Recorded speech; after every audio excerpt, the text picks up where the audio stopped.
Bonjour, bienvenue toujours dans le chapitre sur les fonctions. Et ici, nous allons étudier la représentation graphique d'une fonction affine. Tout ceci, il faut le comprendre, mais il faut aussi l'apprendre. Hein.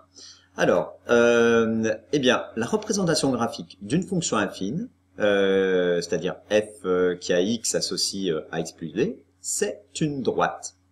Alors, on a déjà vu un petit peu ça, hein, parce que en mettant des points sur un graphique, en prenant des valeurs et puis en les reportant, bah, on a vu que ça faisait une droite.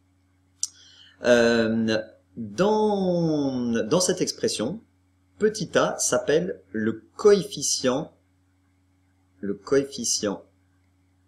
avec deux f directeur de la droite. C'est aussi ce qu'on appelle la pente. D'accord? Je te rappelle que petit a, c'est la variation des ordonnées divisée par la variation des abscisses. Ou encore la différence des ordonnées divisée par la différence des abscisses. Ou encore f de x2 moins f de x1 sur x2 moins x1. Voilà. Et petit b, à savoir hein, tout ça. Petit b s'appelle l'ordonnée à l'origine de la droite. Alors l'ordonnée à l'origine, ça veut dire que ça correspond, c'est exactement ce que ça veut dire, hein, ça correspond à l'ordonnée quand mon x est à l'origine, c'est-à-dire quand mon x vaut 0. Quand x vaut 0, eh bien l'ordonnée du point qui a pour abscisse 0, c'est b. Alors on va voir tout de suite ça sur des exemples. Alors, deux exemples, représenter la fonction f qui a x associe un petit trait toujours là, hein, moi je le vois mais pas sûr qu'il se voit très bien, qui a x associe 2x moins 2, puis g qui a x associe moins 0,5x moins 1. Quel est le coefficient directeur? Eh bien le coefficient directeur, donc, pour la fonction f de x, c'est a égale 2. Et l'ordonnée à l'origine, c'est b égale moins 2.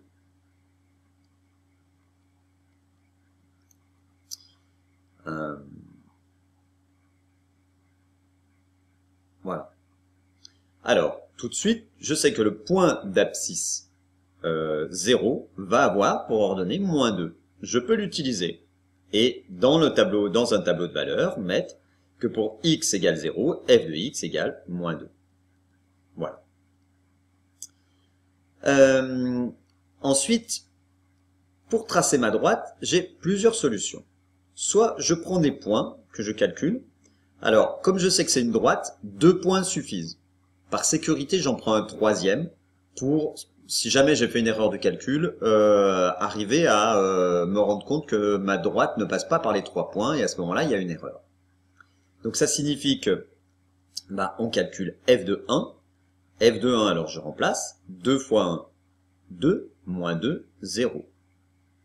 Et puis on calcule f de 2. Ça, c'est à toi de les choisir.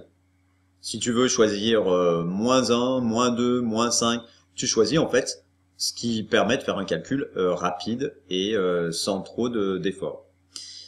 Pour x égale 2, bah, 2 fois 2, 4, moins 2, 2. Voilà. Et avec ça, bah, j'ai les coordonnées de mes points. Donc, je peux, sur le graphique, placer le point 0, moins 2, déjà. Voilà. Ça, c'est le premier. Le point 1, 0, c'est le deuxième. Et le point 2, 2. Il ne reste plus après qu'à relier ces points. Et ça me donne la droite qui correspond à la fonction f de x. Voilà. Hein, toi aussi, fais-le.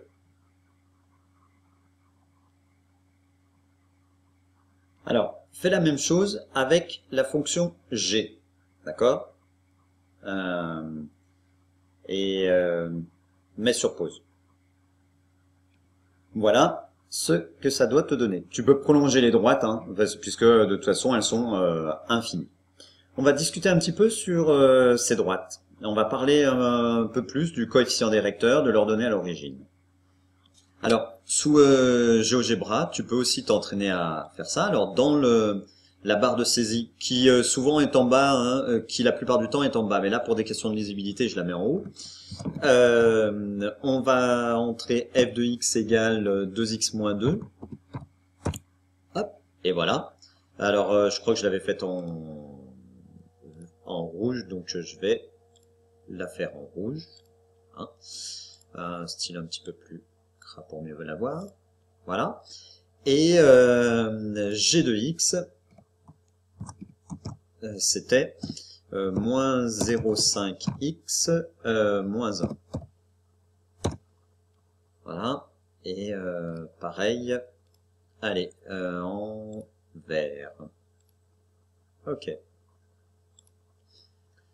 Voilà. On va discuter sur... on va essayer de repérer où est la pente, où est le coefficient directeur, hein, l'ordonnée à l'origine, etc. à partir de ce graphique.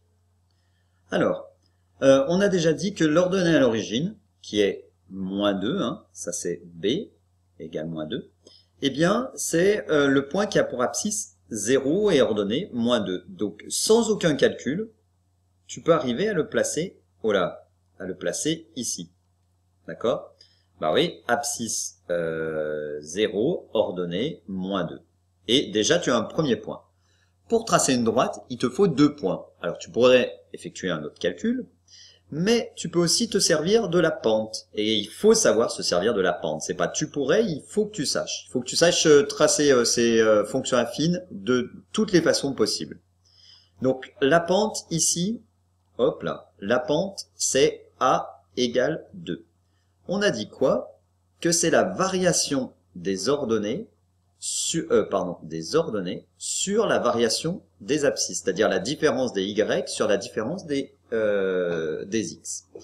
Eh bien, ce a égale 2, je peux l'écrire de la manière suivante. 2 sur 1. Qu'est-ce que ça veut dire? Ça veut dire pendant que je me déplace sur l'axe des abscisses de 1, je me déplace sur l'axe des ordonnées de 2. Alors, tout ça en étant sur la droite, en démarrant par un point de la droite.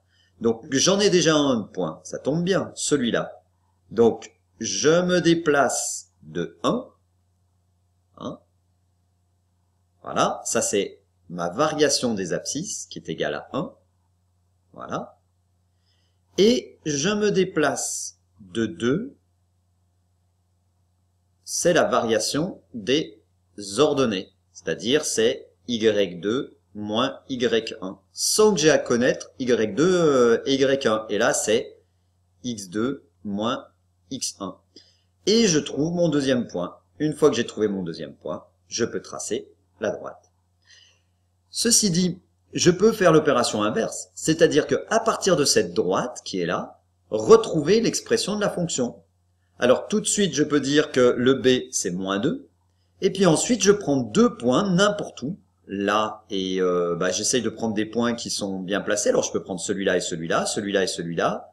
J'essaye de prendre des points qui sont à des intersections de carreaux, hein, pour avoir des... Quand j'avance de 1, avoir des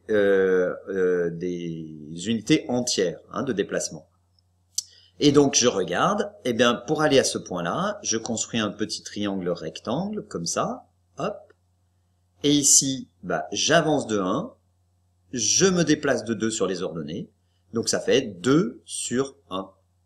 D'accord? Ceci dit, je pourrais aussi prendre ce point-là et celui qui est là, et me dire, j'avance de 2, et je me déplace sur les ordonnées de 1, 2, 3, 4.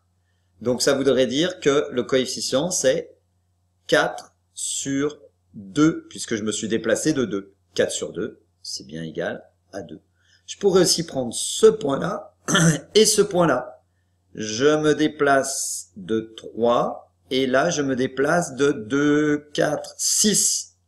Eh bien, c'est le même 6 divisé par 3, ça me donne bien 2, et je retrouve la même chose. On fait la même chose avec G, le même raisonnement. Essaye de le faire, toi aussi, et on vérifie. Alors, pour la fonction G, l'ordonnée à l'origine B, c'est moins 1. Donc là, je lis B égale moins 1. D'accord? Voilà. Pour A, eh ben, c'est quoi? C'est moins 0,5. Donc, moins 0,5. Ça veut dire que à partir de là, eh bien, moins 0,5, c'est quoi? C'est moins 0,5 sur 1. Donc, j'avance sur les abscisses de 1, d'accord? Donc, ça, c'est delta x qui est égal à 1, c'est égal à x2 moins x1. Et il faut que je me déplace de moins 0,5. Je me déplace de moins 0,5, c'est ici. Et donc, ça, c'est mon delta y qui est égal à moins 0,5. Ceci dit, moins 0,5, c'est pas facile forcément à lire, ou si j'avais moins 0,25. Donc, ce que je peux faire, c'est au lieu d'avoir moins 0,5, c'est multiplier par 2. Si je multiplie par 2 ici et multiplier par 2 ici, je ne change pas le résultat, d'accord? Ça fait moins 1 sur 2. Donc, je peux me déplacer de 2 sur les abscisses et me déplacer de moins 1 sur les ordonnées. Et ça me donne ce point-là. Je pourrais partir de n'importe quel autre point et construire ce petit triangle rectangle. Je peux aussi dire, eh ben allez, je pars de ce point-là et je vais jusqu'à celui-là. Donc je me déplace de 1, 2, 3, 4 sur les abscisses, pardon, 4. Et sur les ordonnées, je me déplace de moins 2. Donc moins 2 sur 4, ça fait bien moins 1,5. Je pourrais aussi décider d'aller jusque là. Donc je me déplace de 4, 6, 8, d'accord, et 2, 3, 4. Donc ça fait moins 4 sur 8. Et ça fait pareil, moins 1,5. Voilà. Alors, petite remarque supplémentaire maintenant, c'est que si sur ton graphique on te donne deux points A et B, eh bien en fait tu prends les coordonnées de ces deux points et tu appliques la formule de la pente, hein, du coefficient directeur. Alors si mon point A c'est celui-là et mon point B c'est celui-là, eh bien il a pour coordonnées 1, 0, ici il a pour coordonnées 2, 2, et donc je fais pour la fonction f A égale 2 moins 0 divisé par, en abscisse, 2 moins 1. Et je retrouve bien 2 sur 1, c'est égal à 2. Ça, c'est pour f. Si maintenant j'ai un point C ici et puis un point D ici sur G, eh bien je fais pareil pour G. Je vais avoir A égale, alors l'ordonnée de D c'est moins 3, donc moins 3 moins l'ordonnée de C c'est moins 1, attention on met des parenthèses, attention au signe, hein, divisé par l'abscisse de D c'est 4, l'abscisse de C c'est 0. Donc ça donne moins 3 plus 1, ça fait moins 2, j'ai oublié le moins ici, divisé par 4. Et on retrouve bien moins 0,5. Voilà. Dernière petite chose là-dessus, le sens de variation.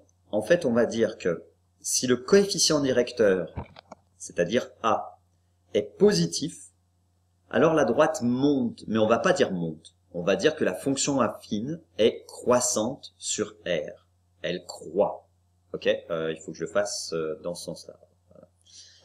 Voilà. Si maintenant le coefficient directeur est négatif, alors la droite descend et on dit que la fonction affine est décroissante. Regarde ici. Là, le coefficient directeur c'est 2, la droite est bien croissante. Hein, les ordonnées augmentent quand les abscisses augmentent.